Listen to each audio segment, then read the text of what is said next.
Ay, magandang hapon no, mga boss, mga kamping, mga kabunyog. Maaga tayo ngayon. Ha? Tungkol ito sa ay salamat to sa dumadagdag na subscriber, no? Balitang-balita na ito ang SMMI, istasyon ng mga peke, o inihain, pagsilip sa prangkisa ng SMMI TV station, inihain sa kamera dahil sa umano'y pakinggan mo natin, ha? Inaimbestigahan sa kamera ng isang mambabatas ang prangkisa ng TV station na Sunshine Media Network International o SMNI na itinatag ni Pastor Apollo Kibuloy. Dahil po yan sa mali at mapanira umanong ulat ng network laban sa House Speaker. Nakatutok si Tina Pangiban-Perez. Sa privilege speech ni Quezon Representative David Suarez, pinasisilip niya sa kamera ang prangkisa ng TV station na SMNI o Sunshine Media Network International. Ito ang TV station na itinatag ni Pastor Apollo Kibuloy, kilalang spiritual advisor ni dating Pangulong Rodrigo Duterte. Inalmahan ni Suarez ang inilabas na ulat ng SMNI na gumastos daw ng 1.8 billion pesos. Tama na ho yan. Magbibigay na ho tayo ng reaction dyan. Siguro narinig nyo na ho yan, no? Itong SMMI na to, na truth doesn't matter na to, no?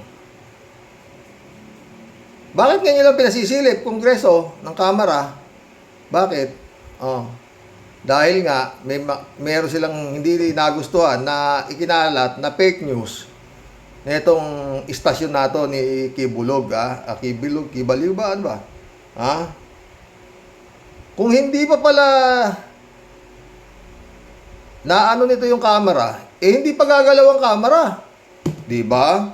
Tagal na nagkakalat ng kung ano-ano yan. Mga red tagging, kung ano-ano pinagsasabi ng mga nandiyan dyan. Ba? At unang-una na mga sir, mga boss, yun yung may-ari nito, hibang. O, di ba? Paulit-ulit ako. Pag si Kibulog, si Kibaliw, pinatignan mo psychiatrist at sinabi ng psychiatrist na wala yan tama, yung psychiatrist ang may tama. Takin mo, sabihin mo, ikaw appointed son, hindi ka baliw. Napapahinto mo ang lindol, na lahat ng kaluluwa, hawak mo, o di sira ulo mo, ang tawag sa'yo. Masahol pa kay Panginoong Hesukristo itong ungas na to. Hindi sinabi ni Panginoong Hesukristo na hawak niya lahat ng kaluluwa. Diba? Ganun lang kasimple, mga sir. At yun nga, kung hindi pa pala, hindi pa sisilipin ng kamera ang prangkisa nito. Pero yan ang tanong, mga boss, kaya nilang pahintuin niyang istasyon ni pwedeng sabihin natin istasyon din to ni ni His Excellency. Bakit? Diyan lang nagkaroon ng, di ba yung debate, diyan lang dumalo si His Excellency sa debate na inassemble niyang SMMI na yan Di ba? Diyan lang siya dumalo. At diyan hindi dumalo si BP Lenny. Kasi nga, anong klase ba istasyon niya? Wala namang puro peke nga pagsasabi niya. Mga red tagger yan, mga nandiyan, di ba?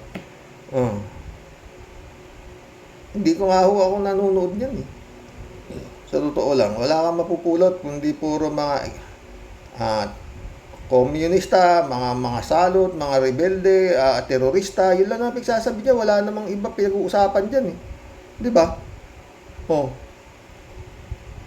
Pero ngayon lang nasilip ng kamera yung prangkisa. Istasyon ho yan nung nakalipas na administrasyon ni Duterte. Naging istasyon din nito si Marcos. Yan ang pag-aabangan natin. Kaya ng kamera na yan ipasara. Yan. Baka mamaya turo na naman dyan desisyon ni His Excellency kung ipapasara yan o hindi, di ba? Kagaya nitong isa, tingnan nyo. Ito isa, Subiri in rejoining ICC It is President Marcos' decision. Oh. Tinuturo na naman nitong si Senate President Zubiri, Marcos na naman na magdesisyon. Kung ano desisyon ni Marcos, yun ang susundin nila. O, di ba? Yun din ang sinasabi ni Sara. Pakinggan natin si Zubiri. Mga boss. Senate President Juan Miguel Zubiri says only the President and not the Senate can decide whether or not the Philippines should rejoin the International Criminal Court. This comes after Deputy Minority Leader Senator Risa Ontiveros filed a resolution urging Malacanang to cooperate with the ICC's investigation into the former administration's war against drugs. The Senate chief refuses to further comment on the matter, adding that it would be better to just wait for President Bongbong Marcos' decision on the matter. No. Si Bongbong ang tinuturo ni Zubiri, ang salarin, ang may say kung sasama tayo o ano, o kung magre-rejoin tayo o ano, pero hindi yata nabanggit dito yan eh. Sa bagay, si Marcos na rin natuturo nito na kung makiki-operate tayo. O, di ba? Tuloy. Kawawa naman si Marcos. Kawawa dahil pera. President Bongbong Marcos last Friday said that the government is studying the possibility of the Philippines resuming its ICC membership.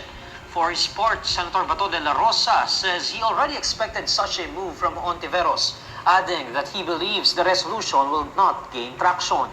De la Rosa was the chief implementer of former President Rodrigo Duterte's drug war campaign. Oh, kita mo, ikaw pala ba to ang chief implementer nung drug war campaign eh. Kaya, tatapang-tapangan lang to eh. Mamaya, tignan mo ha. But anyway, makakasama niya naman si Kimo kung sakaling magkakamalasan ha. Ito, tuloy. Campaign. Meanwhile, Senator Amy Marcos says there are other problems the country is Eto mabigat, si Amy. Bumanat na naman. Pakinggan natin siya. facing that should be given priority. Sa palagay ko, sa dinami-dami ng problema ngayon, hindi ito mahalaga. Bakit ito ang ginagawang pinaka-importanteng bagay sa ating bansa ngayon? Lihis sa kailangan ng ating mga taong bayan. Tama. May tama rin siya, di ba? Napakarami kang problema ng ating bayan. Bakit ito pa? Marami talagang problema yung taong bayan. Sa dami ng pinangako ng kapatid mo, wala pa yata ang natutupad eh. Lalong pinakamalaking problema ng taong bayan, yung pinangako ninyo na 20 pesos kada kilo ng bigas. Pero talagang importante rin yan, Senadora. Ikaw naman, hindi importante. 30,000 yung buhay na nangamatay dyan. Sabi mo, hindi importante. Alam nyo, no, kung hindi sila magre-rejoin sa ICC, talagang malaking problema yan. Sa buong mundo, nakamulat ang tao dyan. Dyan sa ICC, problem na yan. Dito sa Pilipinas, ha? Ay, nako. Ewan. Not unless na may pinaplano sila. Na sila naman ang mag-aala Duterte rin sila, na magpapatay sila ng maraming tao, kaya ayaw nilang mag-rejoin. Kasi nga, yun lang naman ang sakop ng ICC, di ba? Yung mga crimes against humanities and whatsoever, na mga heinous crime. Di ba? Yung mga smuggling naman, di naman nila pinakikialaman eh. Yung mga rape, mga ganito, wala naman eh. Basta yung maraming mga crimes against humanities na talagang grabe. Yung talagang, kumbaga sa cancer, na hindi naman na-aksyonan ng mga doktor dito. Di ba? Parang ganun, di ba? Pag hindi, hindi kaya ng gamutin dito, dadalhin sa ibang bansa, di ba? Pagagamot. Ganyan din yan. Parang ganun din eh, di ba mga boss? Hindi kaya yung nangyaring krimen dito. Ang dami. 30,000. 6,000 kung ano sinasabi. Bakit kailan mga ibang bansa? Di ba? Ganun din yan. Kinawa Japan. Ano ba? I mean naman, maraming importante. Talaga maraming importante eh. Ang pinaka-importante, yung 20 pesos na bigas na sinasabi ni His Excellency na magiging presyo. Ang dami talaga. Ay, nako. Kung sa problema lang. Pero isa yan, Senadora. Isa yan sa pinakamalalang problema ng bansa. Diba? Huwag mong sinasabing baliwala yan. Ikaw naman. Ay, nako. Ipit na ipit si His Excellency na mga boss. Siya tinuturo ni Zubiri. Siya lang kung sabihin niya hindi, di wala. Oh. Ibig sabihin, tama si Bato. Pag sinabi ni Marcos na hindi, sabi nga ni Sara, respetuhin natin si His Excellency. Kung anong sinabi niya, doon tayo susunod. Di ba? Pero yun nga, kahapon yung vlog ko, medyo nag-iisip nag-iisip na, pag-aaralan ni Ka, kinabahan na si Sara.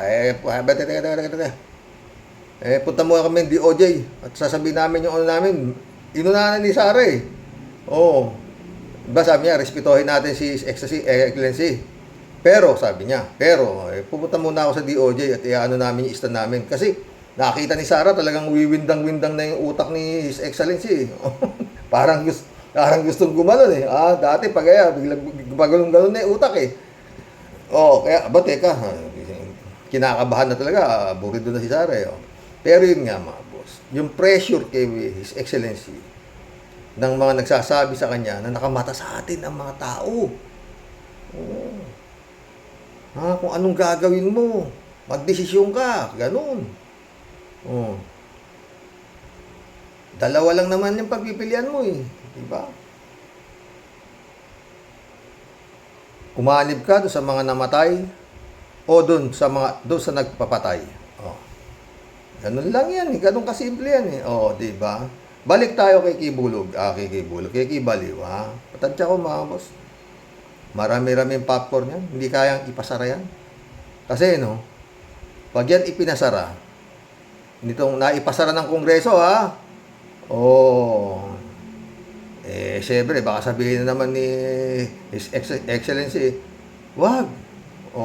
Wala na, tapos na.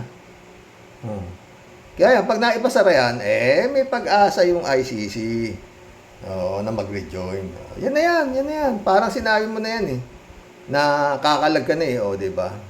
Lakas ni Kibaliw diyan kay His Excellency diba? Diyan nga nag-umaten ng debate Then nagkaroon ng debate diba? Si Carlos, ganda raw ng sagot ni His Excellency, diba?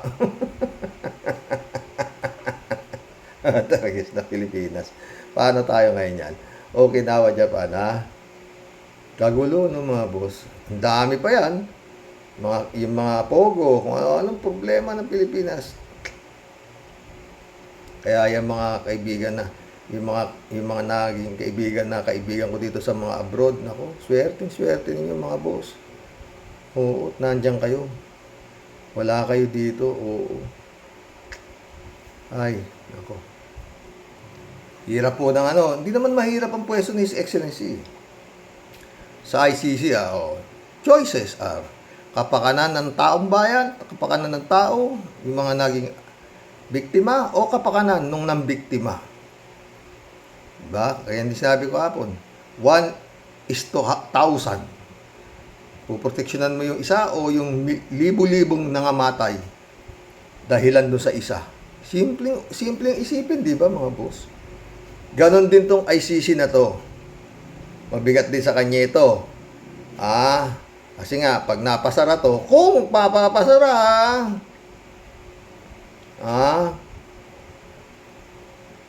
istasyon ng Sidigong na naman to, di ba? Pero yun nga, parang namimili siya ng liwanag at dilim. Yun lang yan. Ganun lang kasimple yan. Kung gusto ni His Excellency sa dilim, huwag niyang papasukin. Huwag siyang makipag-cooperate sa ICC. Ganun lang yun. Huwag siyang mag-rejoin. Gusto mo ng dilim. Gusto mo ng dilim? Edi huwag mong pasara yung SMMI na yan. Kaya lang naman nasara yung ABS-CBN dahil si Digong, di ba? Si Digong ang nagsabi, siya utos. Sara yan! Sara! Sige. Eto, hindi pa nagsasabi, hindi pa nagsasalita si Excellency rito tungkol dito sa SMMI na ito Kaya sasabi, kaya nga lang etong kongreso na to, tong kamara, sakalang gumalaw dahil nabira sila tinira sila nitong SMMI diba? Imbestigahan ng prangkisa. Kung hindi sila tinira, walang investigasyon sa prangkisa. Diba mga boss? Taragis. Ano ba? Kung hindi pa kayo ginalaw, hindi pa kayo... Ewan sa inyo. Pinabayaan nyo pa mga babaw yung SMMI na yan sa loob ng ilang taon.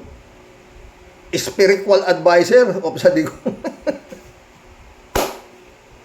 Pilipinas, kawawa. Mag-collab na po tayo, mga boss. Basta yun, mga boss, mag-iintay po tayo kung may mangyayari dyan sa investigasyon ng prangkisa ng SMMI o ano, diba? Yun ang inaabangan eh. Senadora Aimee. Yun ang inaabangan, tsaka yung ICC, at tsaka yung pinakaabangan ng buong Pilipinas ang pagbaba ng bigas sa 20 pesos. Lord, salamat po. Nilagay niyo ako dito. Sa totoo lang nagiging masaya ako dito sa pinaglagyan mo sa akin. Dahil kay Grace Chigsay. Baka mamaya meron akong vlog tungkol dito sa aking hipag, no? Na talagang patuloy nagpapakademonyo, no? Iko-connect po natin yung hipag ko sa 10 Commandments, no? Oo. Marami na siyang nilalabag sa 10 Commandments itong animal na to. Shout out mo, Dimuma. Hi, good evening po. Pinagkaloob talaga ng Diyos na manalo ang mga Duterte. Sara, bakit naman? Hi, good evening po. Pinagkaloob talaga ng Diyos na manalo ang mga Duterte, Sara, Bato, Bongo, lalong-lalo na si Digong upang makilala sila na may dugo ang buong pagkatao. Marunong talaga ang Diyos. Hindi alam ng ibang mga bumoto sa mga nanalo na sila ay mga kriminal, maraming palusot pa ang ginagawa. Sayang, pinapakita lamang ng Diyos kung anong uri sila. Nalalang ngayon. Tatawagin ko na BBM dahil marunong magpatawad sa mga rebelde. Si Sara wala na kwenta ang pinagsasabi. Isa ka rin may dugo ang iyong mga kamay. Salamat, sir.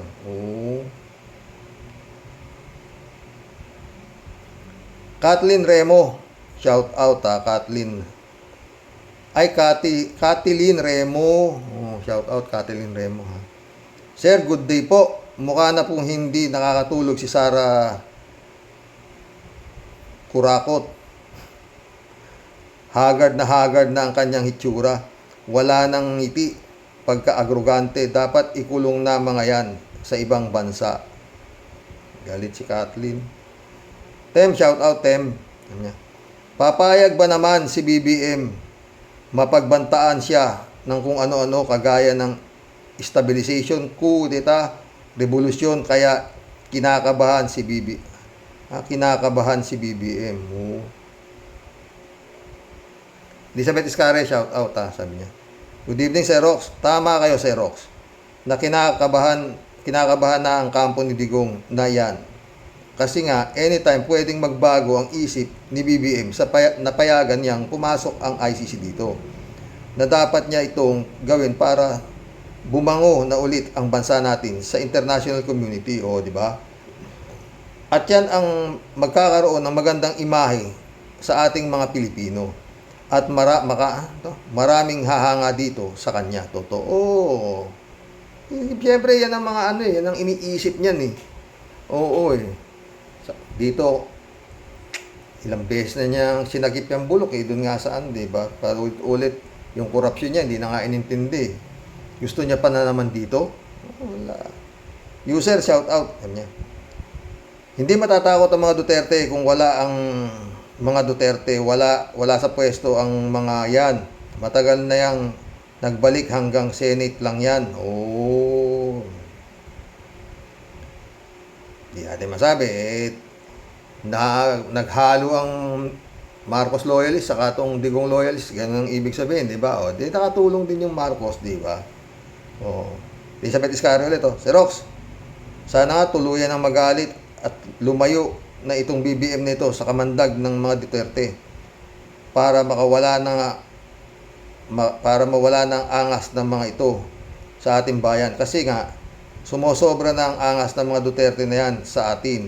At tama lang na matauhan na itong BBM na ito. Di ba, Sir Rox?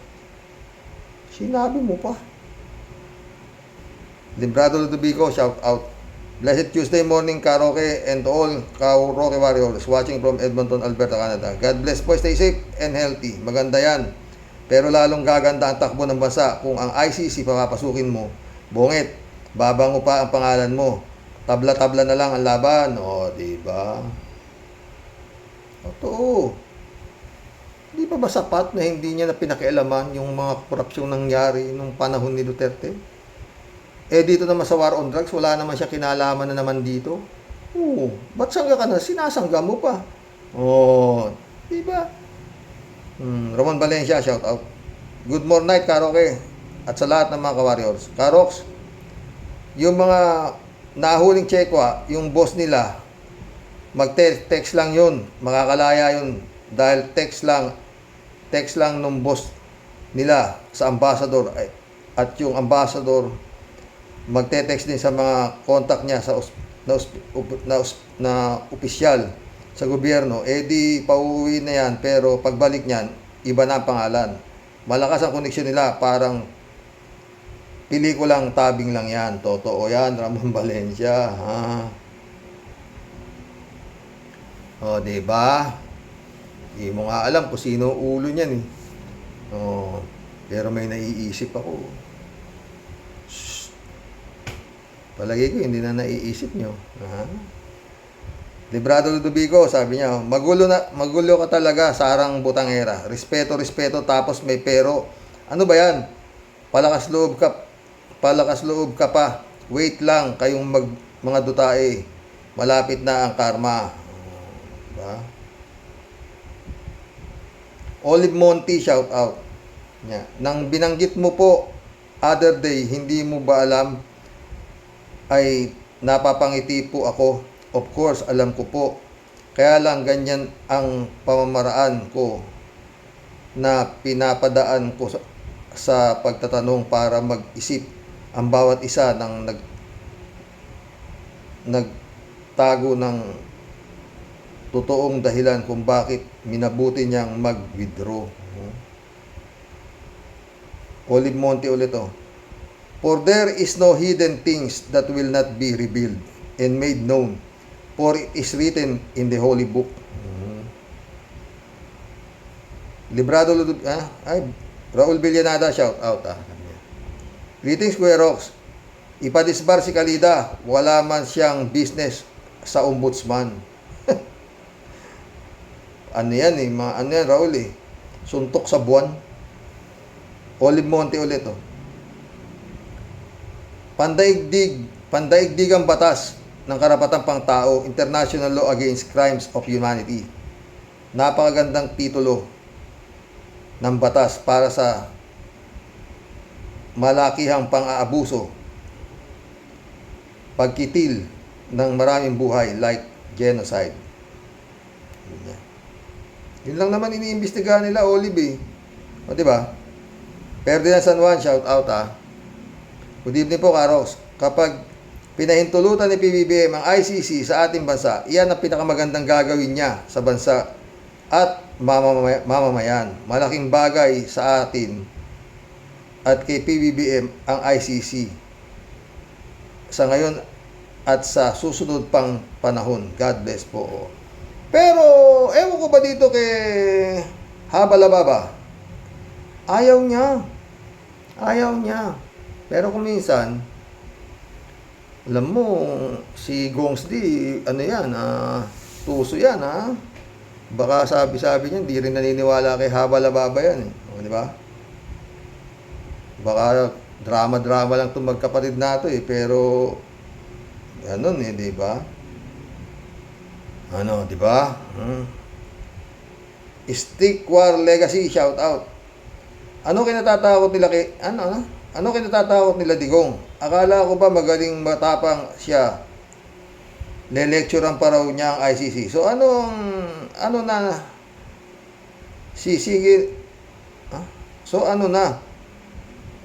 Sige boss, ilabas mo na ang galing mo sa trial total. Hindi ka naman guilty. Bigyan ka naman ng chance. Idepensa ang sarili mo. Manunood ang buong Pilipinas sa'yo. Go na Digs. Diba? Kaya nga, papasukin mo na His Excellency. Kayang-kaya ni Diggs yung ICC na yan. Talino niya. Sile-lecturean pa nga ni Digo yung ICC. Ano ba? Huwag ka na. Ay, si Digo nga. Gusto na niyang papasukin. Kam na. Ikaw ayaw mo. Na imposible ka. Stick-war legacy ulit. Oh. Boss, hindi lang yung biktima ng EJK ang nakasalang dito. Nakataya din dito ang future ng mga Pilipino sa ating economy at lugar sa international community. Totoo yan, Stick-war legacy. Gagaling nyo eh. David Alin Mendoza, shout out ha. Hello po Arox, sa mga Rocky Warriors. Magandang gabi po sa lahat. Talaga pong nangangatog na sa takot ang iyang mag-ama na yan. Lalo pat nasa bingit na ng alanganin ang kandidatura niyan, si Sara Jean Potpot sa pagkapangulo sa 2028. Kung ako dyan sa mag-ama na yan, magnonotaryo na lang muna ako. Total, pareho naman sila na abogado. Notaryo. Baka hindi nila alam yan. Ano ka ba? Sigurado patok sila sa mga taga Davao. Baka pwede pa nga ibenta kay Boss Yoyo. Boss Yoyo. Boss Toyo ng Pinoy porn star. Boss Toyo, hindi Yoyo. Yung dokumento na notaryo nilang pagdating ng panahon. Tama lang po yung mga ginagawa ni BBM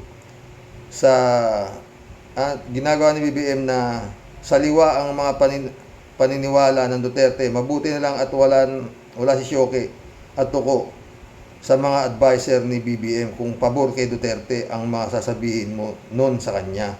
Weather lang talaga yan. Sinabi mo pa. Sabi nga ni Sara Potpot, kanya-kanyang panahon yan. Kaya alam naman niya. Kaya dapat sinasabihan ka na nga na panahon mo ngayon, His Excellency. Ano pa? Lorna Velez, shout out. Grabe na ang opresyon ng mga Tsekwa sa ating bayan and mamamayan. Natural resources, prostitution, gambling, land grabbing, illegal entry to our country, military espionage, and you name it. Nagagawa nila lahat yan sa bansa natin since Duterte administration. Filipino fishermen pa itinataboy sa West Philippine Sea. Totoo yan, Lorna. Galit si Lorna. Marilo Pabianak, shout out ha. Sabi niya, good evening po tayo sa mga Rocky Warriors. Ang dami pong pangyayari ngayon. Sunod-sunod po. Marami po tayong mauubos na popcorn dahil sa mga pinagagawa ng mga taga Davao. Masyado kasing inabuso ang kapangyarihan. Tay, nadinig po sa kamera, palagi ninyong binabanggit to investigate SMNI. May resolution na po, Panginoon, alam po namin, ikaw ang kumikilos sa lahat ng ito. Stay healthy po tay. Ingat po at sa mga ka-warriors, God bless us. God bless, Marilo Pabian. Shervin Sapeda, my friend, shout out ha. Christy Ansen, July 7, Alcantara, shout out. Mga boss, sabi ni Tia Deli, bumabati po ng may ngiti at mapagpalang buhay po sa ating lahat, mga kalupon sa Rocky Warriors. Impong basyang team Tia Deli is in the house po. Pandagdag umay sa mga maiinitin ng ulo katulad ko, Seros. Magbalik tanaw lang po tayo about sa mga Chenghot na waka nga, Seros. Nung unang panahon, ayon po sa kwento ng inyo pong Impong Basyang, nagaling ang nuno sa punso. Nung mga waka nga gustong mamuhay dito sa atin, sa Pinas, ang trabaho po nila, maggawa, magtinda ng taho. Alam ko yan, Tia Deli. Garaba bote, dyaryo, those were the days po. Pero dahil sa nag-level up na po, umasenso na po sila. Iba na po ang nirorolyo nila ngayon. Pagkatsugi, ikaw na ang irorolyo at tatakpan ng dyaryo. O di ba, Sir Rox? Kamangha-mangha po ang kanilang simpleng buhay nung araw, Sir Rox. Dating butiki lang, ngayon naging Anaconda, di ba? Nilalamon tayong lahat ng buong buo. Mas malupit pa talaga sa bayoneta at gyera ng panahon ng araw. Totoo, panahon ng hapon, di ba? Pero dahil po sa sila ay talagang matatapang ang apog at gusto po nila talaga tayong sakupin, sila ang may maghahari-harian at pinapayagan naman po natin, di po ba? O di ba pahinog bukol na lang po tayo at yan naman po si Madam Sapak. Si Madam Sapak at Butangera, tama na po ang apilas at kuda hanggat lahat po ng namumuno puro pulpulatiko, puro gahaman. O edi, ayan, hayaan nyo na lang kayo linlangin at pamunuan at paglaruan ng matatalinong matching. Weh, mga pisting yawa, nga rod kinam, mga buwisit, puro kayo mga hinduropot, mga puro kayo taksil sa inyong inang bayan.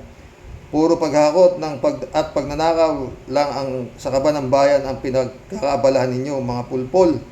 May ulo. Pweh, ay nako, hanggang sa muli po, impong basyang magtatapal muna po ng salumpas. Gamot sa rayuma, sa kuko. Bibisita ako kay Sister Grace. Makikipagpulong. Baka sakali po maiba ang ihip ng simoy ng hangin. Good night, folks. Good night, folks. Sa inyo pong lahat, tunay pong nagmamahal, hindi po mabubwisit. Ito po ang asungot niyong Tia Deli. God bless, Sir Rox. Ingat ka po palagi. Ingat ka din, Tia Deli. Huwag kang rayuma ng rayuma. Baka mamaya matutuo yan eh. Aris, shout out, Aris. Maganda itong ginagawa ng administrasyon ng BBM sa pagbibigay ng amnestiya sa mga rebelde.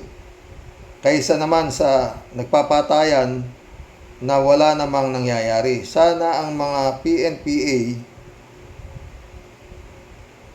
na mga abusado at mga empleyado ng gobyerno ay maging mabuting mamamayan na rin para sa ganap na kapayapaan ng bayan. Sana. Totoo, Aris. Ha? Christian Chengnak, shout out ha. Maulang evening po, Tatay Rox, at sa lahat ng mga nasa matuwid na daan. Bakit naman po kakabahan si Bruha ng Intel Compipan? Mahal niyang Apo BBF, going stronger ang samahan nila, o diba? Si Aris ulit o. Aroke, magkakatotoo yata ang ating sinasabi na dapat isara ang SMMI. Sana mangyari. Salamat naman at may nag-fake news daw sa SMMI tungkol sa paggastos na foreign travel ni Romualdez. Ngayon, paimbisigahan daw ng Kamara ang SMMI sa mga fake news na pagbabalita nito. Sana matanggalan ng prangkisa si Pacquiao Kibuloy at si Pacquiao Kibuloy ibigay na sa FBI. Ano yan? Mahirap pa yan. Magagalit si Digong. Lalong gagalit si Digong pag sinara yung SMMI. O, di ba? Wala na siyang ngangak-ngakan. Wala naman yatang nag-iimbita sa kanyang istasyon. Di ba?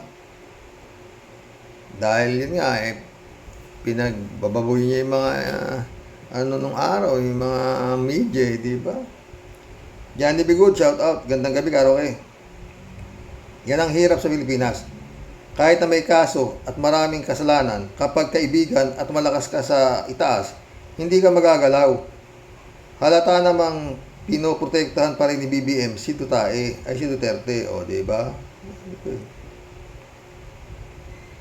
Reynaldo Gonzalez, shout out, sumagot siya. Ganun na nga nangyayari sa bansa natin, Johnny Bigood. Nang dahil sa politika, nagkakasabuatan ang mga kawatan, kaya nga tama ang kasabihan sa politika. Walang permanenteng kaibigan, pero sa mga Duterte, ang permanente lang, in check, na kinukuryente ang mga mangingisda natin, pero sa ICC, di na sila permanente, para na kasi silang nakuryente sa takot. Run, Duterte, run. Di na makalakad, paano raran pa yan? Christian Cheng ulit, sabi niya. Tay, yun nga din pong mga sabi ni Atty. Enzo, dapat po yang si Atchara, di na nagsasalita about decision na yan ni Ngiwi Marcos sa ICC. Guilty nga po kasi si Decoracion at Sara Carpio, kaya ganun. Obvious na halata is defensive si at Sara Carpio. Pansinin niyo po, Batay, pressure na pressure ang aura ng muka ni Decoracion at Sara Carpio. Totoo nga. Mukhang di na nakakatulog na, di ba? Ang dami nila kasing pera, di nila alam. Walang sawa sa kwarta itong mga tao. Christian Chengo na to. Ito po, gasto ko ng sinasabi. Ito po, gas ko ng sinasabi. Mga comments ko, paandar lang laang yan ng Iwi Marcos at Boying Remulla X na kuno pag-aaralan if makikipag-cooperate sila sa napapasukin ng ICC sa pintuan ng Pilipinas. Nangangatog ang tuhod ng dalawang yan kay Digong. Napakalaki ng utang na loob ni Marcos kay Duterte Praning.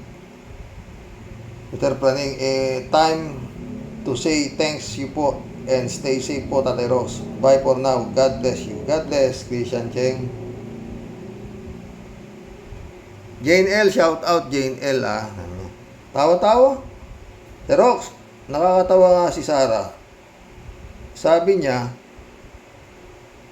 sang-ayon dapat lahat ang panuntunan ni BBM tungkol sa ICC. Tapos sinabi rin niya na iba ang panuntunan ng OBP tungkol sa ICC. I watch Ka Enzo vlogs. Funny, di ba, Sir Rox? Totoo. Wala no? Kaya maraming nagtatanong kung talaga bang abogado to. Abogado to eh. The way na magsalita siya eh, di ba? Jane L ulit to. Kasi nga, di ba sabi ko before, nasa kutsyon ka na, babalik ka pa sa panig. Nasa Malacanang ka na, ibibigay mo pa ba sa iba na siguradong hindi ba aalis sa Malacanang? Ibibigay mo ba sa Dutch? Ibibigay mo pa ba kay Dutch ang palasyo at baka ipakulong pa ni Sara ang mga Marcos? Kaya ngayon pa lang, wag nang papormahin ang Duterte. Totoo, yun ang dapat mong gawin. His Excellency, Jane L ulit, Umaasa si Sara na siya ang susunod na presidente. Pagtutulong-tulungan nila Gloria ang Labandera, kaso ang sarap pala sa Malacanang, sabi siguro ni Lisa. Ba't pa tayo aalis dito? May power at money ka pa. Why give it to Dutch? Totoo. Simple. Gaya nga sabi ni ni Amy. My brother needs a job. Matagal na siyang walang trabaho. Maski senador, kung presidente pa, tapos ngayon, aalis ka dyan? Kung naman, His Excellency. Ano ka?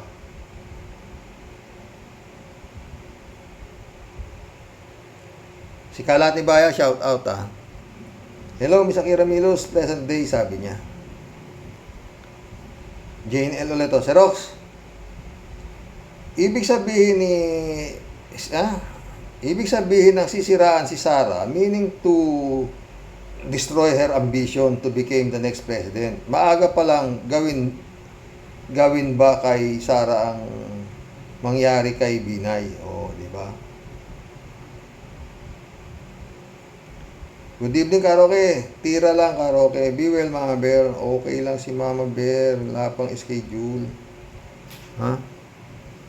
Cassandra Daisy ulit Ay, shout out Cassandra Daisy, Well said, Mr. Rox. Kabado na si Sara Dugas. Tanggalin na rin ang 10 billion na budget ng NTFL CAC. Bigay na lang sa hanap buhay ng mga rebels na gustong magbalik loob. Pera natin yan. At imbes mga Duterte supporters ang nakikinabang, ang tagal na nilang hawak ang budget. Pero fail pa rin silang sugpuin ang mga NPA. Ay nako, mga bobotante, gising-gising na kayo. Butas na ang mga sikmura ninyo o mga ibang kamag-anak ninyo. Totoo yan, Cassandra Daisy. Hindi naman nila pinupuksa MPA Di ba kasama nga ni Digong, mabuhay ang MPA. Baka nga sinusuportahan pa nila yan Dahil yung laki ng pondo, MTLF, di ba?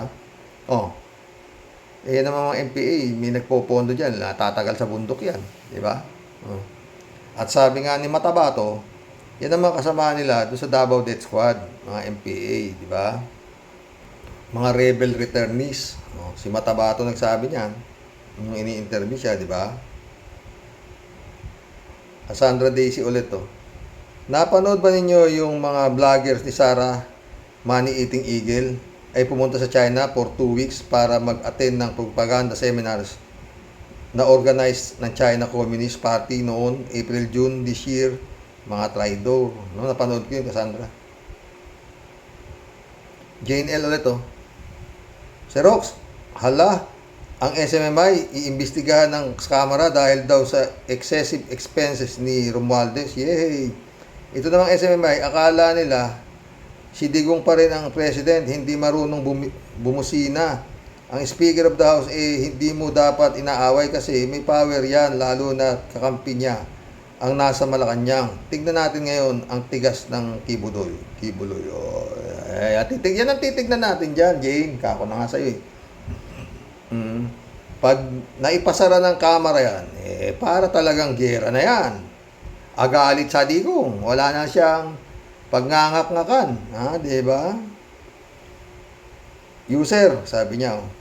Ang matapang na boksingera parang nanghihingi na ng awa ni Marcos na huwag papasukin ng ICC. Kala mo lang yun. Pero sa loob-loob niyan, papaawa yan. Pero pag nakabalik ako, lintik lang ang walang gante. Sa loob-loob niyan yan. Oh, tayo, sasapakin yung share. Grabe. Ha, di ba mga boss? Ha? Janel ulit oh. Ano na ba nangyari sa mga DDS? Hindi nyo, ano na ba ang nangyari sa mga DDS? Hindi nyo na panahon ngayon. Kung noong si Diggs ang presidente, unlimited ang mga kasamaan ninyo. Dapat kayong mga DDS marunong lumugar. Si Harry Roque na nga ang advice kay Sara ay huwag awayin ang Speaker of the House. Kasi alam ni Roque, mas matindi ang ganti ni Speaker of the House. Ayan tuloy, sunod-sunod ang problema ninyo. O, di ba? Jane L. ulit to. Si Rox, ito naman kasi si Sara. Akala niya ko umubipi siya, powerful siya. Spoiled kasi, sana isa what Sara wants Sara gets. Noon yun, pero inaaway niya na ang dapat panatilihin kakampi kahit man lang pagbalat kayo. Totoo. Napapatagalog tuloy ako ng malalim. Hindi nga marunong balat kayo yan saragit nga. Ikaw naman nagsabi. Louie Bulano, shout out Sabi niya, good evening Karoke. Dapat bigyan na ng ultimatum ni President BBM ang mga Dutertes at mga Alipores nila para magtanda at mga Chinese national na nasa Pogo. Ipa-deport at alisin ng permit ng business ng mga Chinese mafia. Kaso malaki ang kitaan ng mga nakikinabang sa mga Pogo kaya hindi mapalayas sa Pilipinas. Tama ka dyan, Louie Bulano. God bless na lang sa bansa natin. Watching from Doha, Qatar. Ingat lagi. God bless you and your family, loved ones. God bless, Louie Bulanos. Ito. Dante Diraya, shout out. Marcos, magaling sa gala, ubusin ang pera ng bayan. Patay tayo dyan. Dante Diraya ulit. Ang legacy ni Duterte, puro kabulukan. At least may legacy. Hindi na pinapakita yung Dolomite Beach o Okinawa. Ano kaya itsura nun?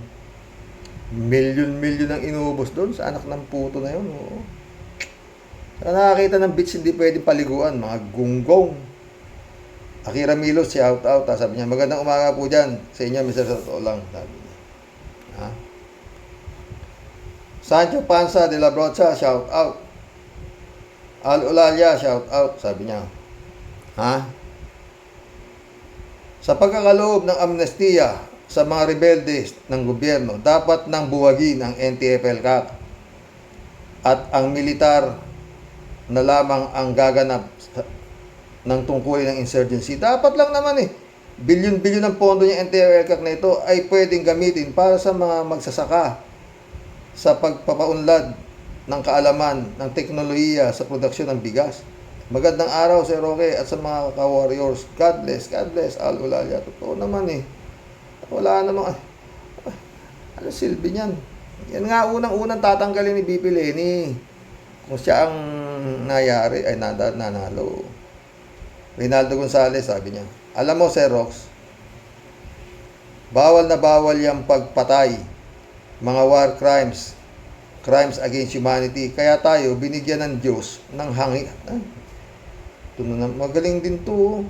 Kaya tayo binigyan ng Diyos ng hangin para makahinga at mabuhay. Pero nung nakaraang administrasyon, kaya puro patayan yun, hangin nilagay sa utak. Totoo yan. Galing mo, Rinaldo Gonzales. Ha? Walang comment si Friend Amy Bingson. Shout out, Friend Amy Bingson. Ha? Dolor Garcia, Belinda Magtangob. Shout out sa inyo mga friend. Ha? Jeff Ramos, nak. Shout out. Brother Eli Asistio. Shout out. Adoracion Di Maranan. Mirna Regalado, my friend. Shout out sa inyo mga boss. Nakapag-collab na naman tayo. Baka mamaya makaano ko yun. Gagawa ako ng vlog dito sa... Kung wala akong makikitang magandang topic, no. Gagawin ko na naman vlog tong buwisit na hipag ko. Hanggang ngayon nagpa sa ilalim pa ng demonyo. Shout out Grace Chingsay. God bless po mga boss. Hanggang mamayang gabi kung makakasingit. God bless. Magandang hapon po.